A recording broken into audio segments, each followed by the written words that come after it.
One of the funniest stories I've heard about the pair has to be when the young Booster ended up on top of the Havana roof like King Kong being chased by all of the aeroplanes in the film.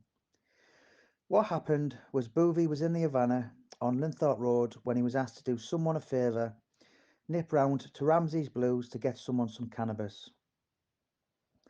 Boovie said, yeah, no bother, and he got the taxi to Ramsey's Blues, which was about half a mile away. Back then, in 1990, it was only around £1.20 to get into a taxi.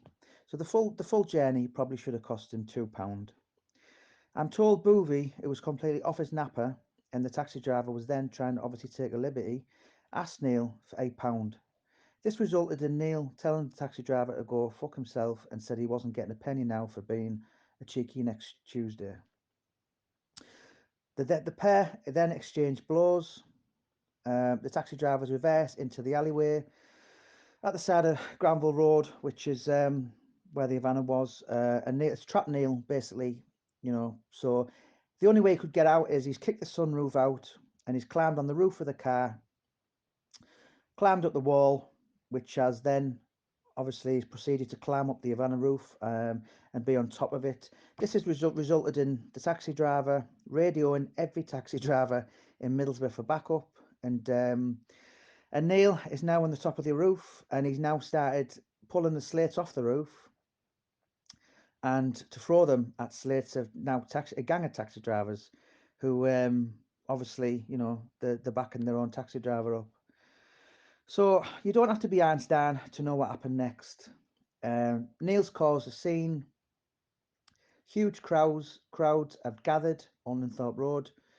Many of the crowds were shotting cheeseburgers up at Neil in support. Go on, booby lad.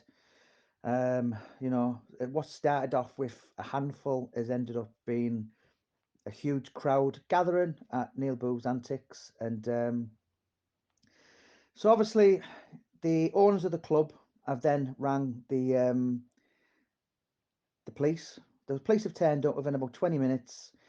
And after so many times they've been shouted something off on the front of that and off was on the back, the police knew, they certainly had enough intelligence on Lee Duffy to know who his best mates were.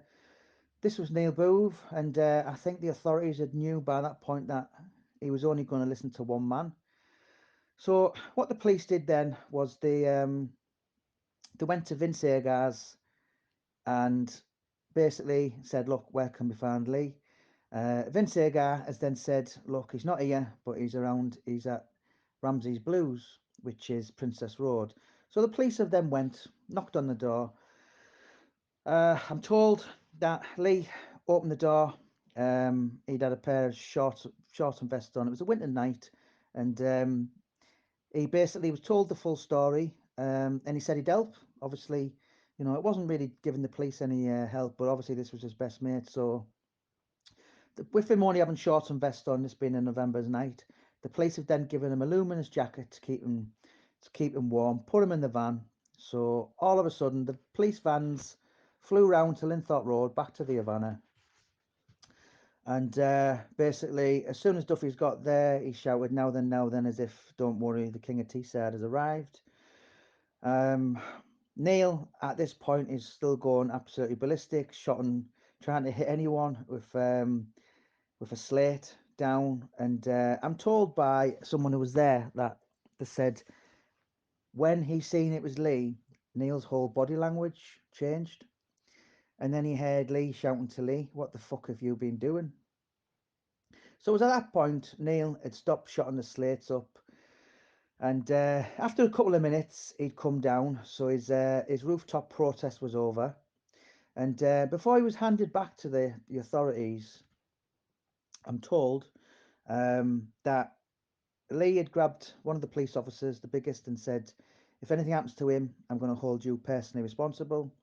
Because it's alleged that back then, 30 odd years ago, Cleveland police were known to give him a Teesside welcome in the cells, to say the least. It could be a bit heavy handed.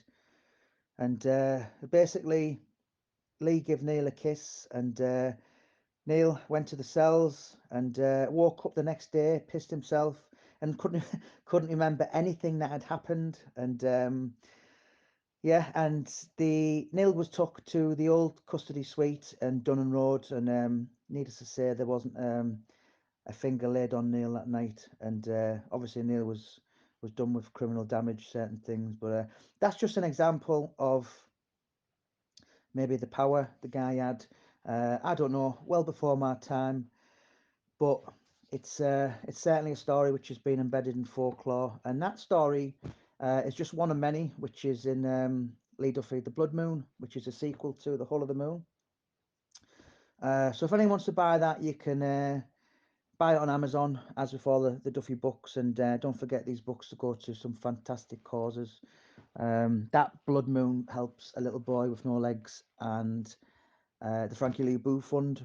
So there you go. So that's just a crazy story from about Lee Duffy and Neil Boo's relationship.